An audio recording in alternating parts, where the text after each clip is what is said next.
माझा नमस्कार. मी करण आपलं सगळ्यांचं माझ्या चॅनलवर स्वागत आहे. मित्रांनो, या विषयावर मी मागचे 3-4 दिवस झाले प्रयत्न करत होतो की तुमच्याशी बोलावं, पण दुसऱ्या विषयांमुळे मला वेळ मिळत नव्हता. काल 2 व्हिडिओज माझ्यापर्यंत पोहोचले. ते पाहिल्यानंतर निश्चित केलं की या विषयाबद्दल तुम्हाला समजावून सांगितलंच पाहिजे. हा विषय अतिशय गंभीर आहे आणि याच्या केंद्रबिंदूत संघ आहे. यात एकूण 3 घटना घडल्या.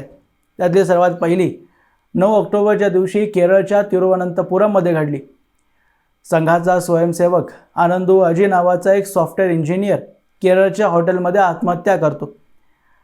आत्महत्या करण्याच्या मागे कारण काय होतं हे सुरुवातीला स्पष्ट होत नाही, पण अचानक 11 ऑक्टोबरच्या दिवशी त्याच्या इंस्टाग्राम हँडलवर एक पत्र अपलोड होतं. त्या पत्रात दिलेल्या माहितीनुसारच आत्महत्या करण्याच्या अगोदर त्याने हे पत्र शेड्यूलवर लावलं होतं, जेणेकरून आत्महत्या केल्यानंतर ते आपोआपच लोकांना दिसावं. या पत्रात तो लिहितोय की संघाच्या शाखेत वयवर्ष 4 असल्यापासून NM नावाचा एक व्यक्ती त्याच्यासोबत लैंगिक अत्याचार करत आला. या पत्रात तो पुढे लिहितो की मला आजही झटके येतात, भीती वाटते, OCDचा शिकार झालोय. म्हणजे एकच विचार वारंवार मनात येणं आणि आत्महत्या करावंसं वाटणं. यासाठी मागच्या अनेक वर्षांपासून औषधं घेतोय आणि त्या औषधांमुळे माझी विचार करण्याची क्षमताही धुमिळ झाली. आता सहन होत नाही आहे आणि शेवटीच आत्महत्या करण्याचा विचार केला. या पत्रात त्याने संघाचा उल्लेख केला आहे. त्यामुळे कम्युनिस्ट पक्ष आणि काँग्रेस संघाच्या नावाने मागच्या आठवड्यापासून बोंबा मारत फिरत आहेत. यांच्या नेत्यांनी तर असा दावा केला आहे की शाखेत जाणारे सगळेच बलात्कारी असतात. दुसऱ्या बाजूला राष्ट्रीय स्वयंसेवक संघाने निष्पक्ष तपासणी करण्याची पोलिसांकडे मागणी केली आहे आणि यात पोलीस कारवाई करतायत. दुसरी घटना महाराष्ट्रातली आहे, पण राज्यात कुठे घडली आहे आणि कधी हे मला माहीत नाही. कदाचित 2 ते 3 दिवसांपूर्वीची घटना असावी. याचा व्हिडिओ माझ्यापर्यंत पोहोचला आहे, तो मी स्क्रीनवर लावतोय. माहितीनुसार जो युवक तुम्हाला दिसतोय तो मराठा समाजाचा आहे आणि त्याने बाबासाहेब आंबेडकरांना संविधान निर्माता मान्य करण्यास नकार दिला. तर त्याच्या घरात 10 ते 15 आंबेडकरवादी युवक आले, त्याला बाहेर खेचलं आणि त्यासोबत मारहाण केली. आणि सर्वात नीच गोष्ट तर ही की बाबासाहेबांच्या मूर्तीजवळची जमीन त्या युवकाला चाटायला लावली.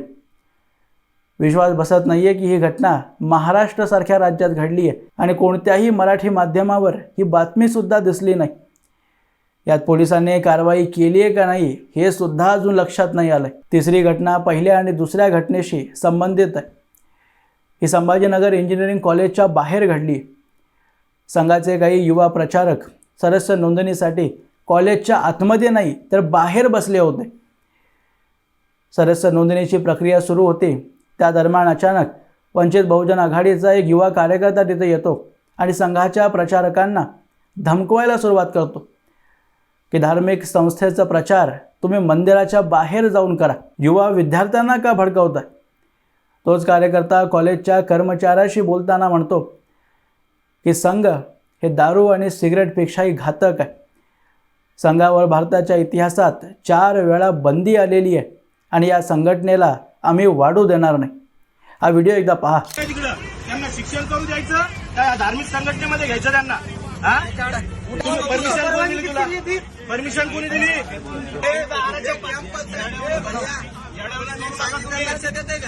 याच्यानंतर कोणत्या बी कॉलेजच्या दरवाजावर तुम्ही दिसले नाही पाहिजे.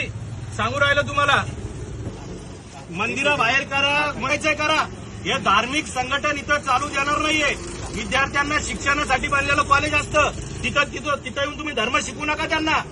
या देशामध्ये RSS वर 4 वेळेस बंदी आलेली. सर, मी काय म्हणतो, 4 वेळेस बंदी आलेली आहे आणि ते RSSचं संघटन आम्ही वाढू देणार नाही. ही घटना घडल्यावर प्रचारक तिथून निघून जातात आणि संघाच्या कार्यशैलीप्रमाणे दुसऱ्या दिवशी परत येतात. पण इथेही वंचित बहुजन आघाडीचा दुसरा कार्यकर्ता येऊन पोचतो आणि यावेळी तर त्यांना सरळ सरळ एकेरी भाषेत आणि मोठ्या आवाजात बोलतो की धार्मिक तेढ निर्माण करू नका. दुसऱ्या बाजूला त्या युवा प्रचारकांनी त्या कार्यकर्त्याला एकाही शब्दाने काहीच वाईट बोललं नाही. तरीही त्याने पोलिसांना फोन केला, त्यांना बोलावलं आणि पोलीस आल्यावर त्यांनाही धमकी देतोय की संघाच्या प्रचारकांवर कारवाई करा, नाहीतर आंबेडकरी चळवळ या भडव्यांना धडा शिकवेल. आणि यात सगळ्यात मजेशीर गोष्ट म्हणजे पोलीसही त्या व्यक्तीला सांभाळायचं सोडून प्रचारकांना विचारतायत की सदस्य नोंदणी करण्यासाठी तुम्ही पोलिसांची अगोदर परवानगी घेतली होती का? तुम्हाला सांगू राहिलो पहिलेच मी, सामाजिक तेढ निर्माण करायचं नाही अशा कंडिशन मध्ये. उचल लवकर, इथून उचल ताबडतोब, समोर या इकडं उचल, हे सांगतोय उचल. उचल. कुठल्याही धार्मिक शैक्षणिक संस्थांमध्ये अशा कुठल्याही गोष्टी होता कामा नाही. आंबेडकरी चळवळ यांना नाही का धडा शिकवल, मारण यांना भडव्याला सगळ्याला पकडून. या व्हिडिओखाली अनेकांनी कमेंट केलं की राष्ट्रीय स्वयंसेवक संघ म्हणजे समलैंगिक संबंध बनवण्याची संघटना आहे. त्यामुळे या घटनांचा खुलासा करणं आणि सोबतच तथाकथित आंबेडकरवादी कार्यकर्त्याला ज्ञान देणं अति आवश्यक झालं होतं. कारण यांच्याकडे ज्ञान असतं तर आज आरक्षणाची गरज यांना भासली नसती. सर्वात पहिला आणि महत्त्वाचा मुद्दा, आनंदू आपल्या पत्रात लिहितोय की वय वर्ष 4 असल्यापासून शाखेत NM नावाचा व्यक्ती त्याच्यावर लैंगिक अत्याचार करतोय. तो NM कोण आहे हा मूळ प्रश्न नाही आहे. मूळ प्रश्न हा आहे की इतक्या कमी वयात त्याला शाखेत पाठवलं कोणी? आणि याचं उत्तर त्या पत्रातच आनंदू देतोय की त्याचे वडील राष्ट्रीय स्वयंसेवक संघामध्ये काम करायचे स्वयंसेवक होते. म्हणजे यावरून स्पष्टपणे कळतं आहे की त्याचे वडील अनेक वर्षांपासून संघामध्ये काम करत होते आणि इतक्या दीर्घ काळात त्यांना एकदाही शोषण किंवा कोणत्याही प्रकारची चुकीची गोष्ट घडताना शाखेमध्ये दिसली नाही. आणि म्हणून तर त्यांनी आपल्या मुलाला शाखेत पाठवलं. कारण जर असं काही गोष्टी त्यांना आढळल्या असत्या तर कोणता बाप आपल्या 4 वर्षाच्या मुलाला अशा ठिकाणी पाठवेल? आनंदूने या पत्रासोबत एक व्हिडिओसुद्धा इंस्टाग्रामवर शेड्यूल केला होता. तो व्हिडिओ त्याच्या इंस्टाग्राम IDवर जाऊन तुम्हाला मिळेल, ज्या व्हिडिओमध्ये तो संघ स्वयंसेवकांचं नाव घेतो आहे. पण सर्वात उल्लेखनीय गोष्ट ही आहे की शेवटीच NM नावाचा व्यक्ती कोण आहे याचा खुलासासुद्धा त्याने केला.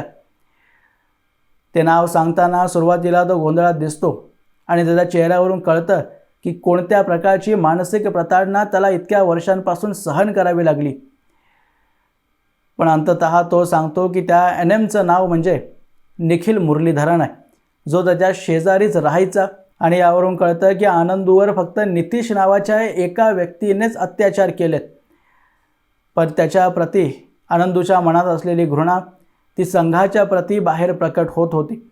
आणि मी पूर्णतः समजू शकतो.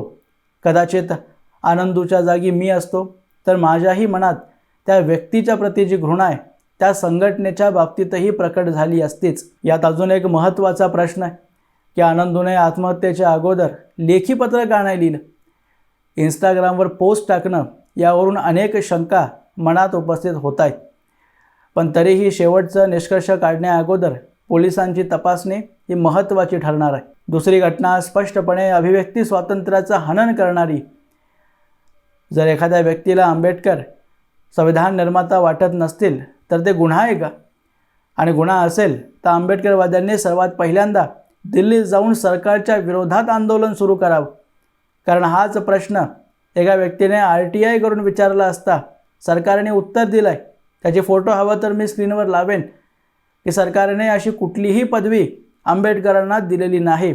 म्हणजे सरकार सरळ सरळ तुम्हाला सांगते की आंबेडकरांना भारत सरकार संविधान निर्माता मानण्यासाठी साफ नकार देते. आणि त्या मुलासोबत तथाकथित आंबेडकरवाद्यांनी जो व्यवहार केला आहे तो माणुसकीला लाजवणार आहे.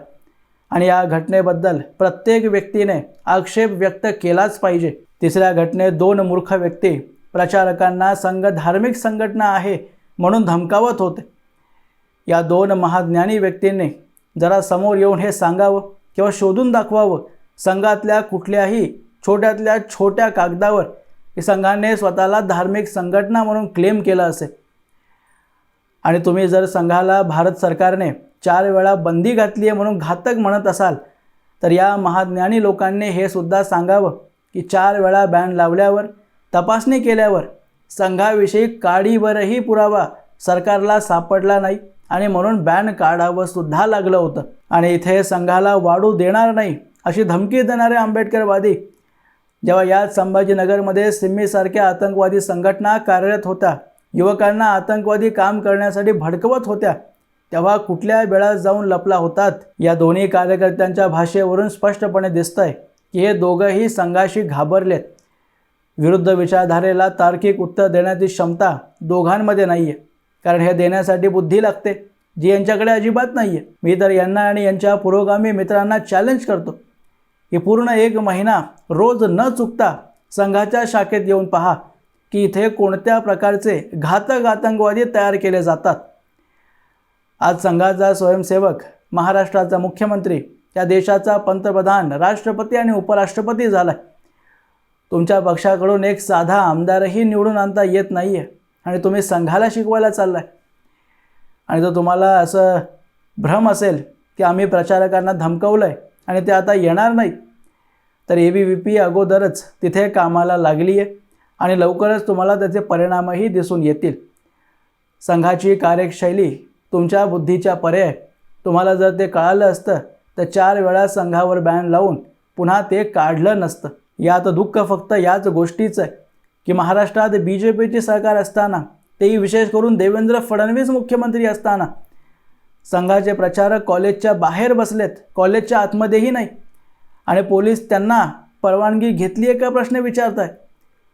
उद्या तुम्ही रोज सकाळी शाखा टाकण्यासाठीही परवानगी घ्या असं म्हणाल. हे पोलीस इतके कामचुकार आहेत की पुण्यातल्या बहुतांश शिक्षण संस्थांमध्ये ड्रग्ज सर्रास पाहायला मिळते.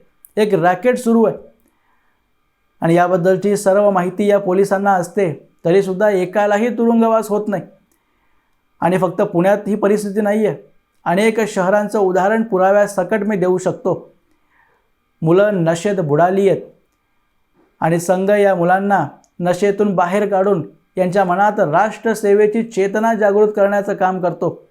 अनेकांचं भविष्य सुधारण्याचं काम या संघाच्या शाखेने केलं आहे. त्यामुळे देवेंद्र फडणवीसांकडून एवढीच अपेक्षा आहे की लवकरात लवकर यावर ते कारवाई करतील.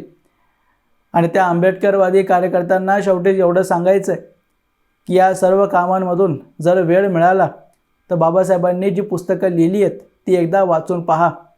चुकून तुमच्या मनातही राष्ट्रसेवेची भावना जागृत होऊ शकते. नाहीतर जितका वेळ तुमच्याकडे असतो त्यातला बहुतेक तर सोशल मीडियावर हिंदू देवी देवतांना शिव्या घालण्यातच तुम्ही घालवता.